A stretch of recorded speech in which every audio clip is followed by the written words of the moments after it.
میرے ہسبینڈ 4 سال بعد سعودی عرب سے پاکستان آئے۔ میرے 3 بچے ہیں۔ میں اور میرے ہسبینڈ بہت خوش تھے کہ ہم اپنے بچوں کے ساتھ ایک اچھا خوبصورت ٹائم گزاریں گے۔ میرے ہسبینڈ کا دہاڑی دار طبقہ تھا، دہاڑی لگی تو لگی نہیں تو نہ لگی۔ ان کا ایک دوست تھا جو سعودی عرب میں تھا، انہوں نے اسے کال کی اور کہا کہ یار یہاں کے حالات بہت زیادہ خراب ہیں، تم میرے لیے کچھ کرو، میں چاہتا ہوں کہ میں وہاں آ کر پیسہ کماؤں، اپنی بیوی اور بچوں کو پرسکون زندگی دوں۔ ان کے دوست نے کہا کہ اچھا یار میں تیرے لیے کچھ کرتا ہوں۔ کچھ دن کے بعد میرے ہسبینڈ کو ان کے دوست کی کال آتی ہے جس میں وہ کہتے ہیں کہ تمہارا 70% کام ہو گیا اور 30% رہ گیا، تو بس پیسے تیار رکھ، تیرا جلدی ہی کام ہو جائے گا۔ ہم نے ایک کمیٹی ڈالی تھی لیکن اس کمیٹی کے نکلنے میں ٹائم تھا۔ اللہ تعالیٰ کی طرف سے آسانی کی، ہم نے اس عورت کو منایا اور ہمیں کمیٹی ٹائم سے ہم نے ویزے کے پیسے دیے اور ساری چیزیں کی اور ان کا ویزا لگ گیا۔ اب میرے ہسبینڈ سعودی عرب چلے جاتے ہیں، وہاں جا کر انہوں نے بہت محنت کی، بہت پیسہ کمایا، گھر بھی بیچا، خود بھی سیونگ۔ میرے ہسبینڈ جو مجھے مہینے کے پیسے بھیج رہے تھے، میں ان میں اپنے گھر کا خرچہ، اپنے بچوں کا خرچہ دیکھ رہی تھی۔ جب یہ 4 سال کے بعد پاکستان آئے تو ہم سب بہت میرے بچوں نے سجاد سے پوچھا کہ آپ یہاں پر کتنے دنوں کے لیے آئے ہیں؟ اس پر سجاد نے کہا کہ میں یہاں پر 3 مہینے کے لیے آیا ہوں، ہم خوب کھیلیں گے، ہر جگہ گھومیں گے، جو آپ کا دل کرے گا میں آپ کو لا کر دوں گا۔ بیٹھتے ہیں، بات چیت ہوتی ہے، اپنے رشتہ داروں سے ملتے ہیں، بچوں کے ساتھ ٹائم سپینڈ کرتے ہیں، لیکن جب وہ میرے پاس آ کر بیٹھے تو مجھ سے کہتے ہیں سوریا اکاؤنٹ میں کتنے پیسے پڑے ہوئے ہیں؟ میں بس ان کا منہ دیکھ رہی تھی کہ آپ یہ کیا بات کہہ رہے ہیں، اکاؤنٹ میں کتنے پیسے ہیں؟ اکاؤنٹ میں تو کچھ بھی نہیں ہے۔ جس پر انہوں نے کہا کہ میں تمہیں اتنے پیسے بھیجتا رہا ہوں، وہ کہاں پر ہے سارے پیسے؟ میں نے کہا کہ آپ مجھے کتنے پیسے بھیجتے رہے ہیں، جو بھیجتے رہے ہیں میں نے گھر پر لگائے ہیں، بچوں پر لگائے ہیں، میں نے تو کوئی سیونگ نہیں کی۔ حالات دیکھیں، میں نے گھر کی شکل بدل دی ہے اور آپ مجھ سے پیسے مانگ رہے ہیں۔ اسی بات پر ہمارا بہت زیادہ جھگڑا شروع ہو گیا۔ مجھے کہتے ہیں کہ تم عیاش عورت ہو، تم آوارہ عورت ہو، تم نے 1 روپیہ نہیں جوڑا، عورتیں تو اتنا کچھ جوڑتی ہیں۔ اسی بات پر ہمارا روز جھگڑا ہونا شروع ہو گیا۔ میرے بچے جو بہت خوش تھے کہ ان کے پاپا باہر سے آئے ہیں، وہ بھی افسردہ،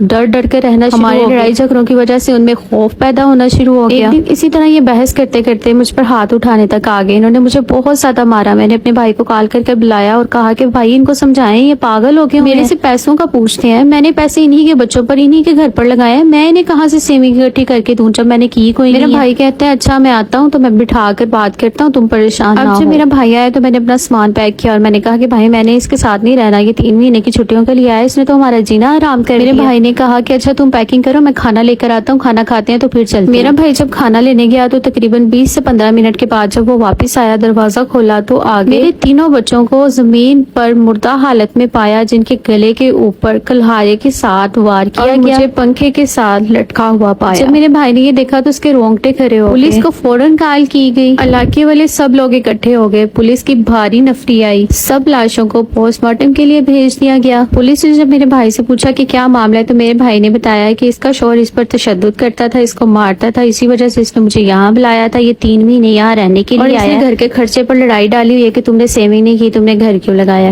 پولیس نے تفتیش کی اور فورینسک کے آنے کا انتظار کیا، ابھی تک یہ کیس جاری ہے۔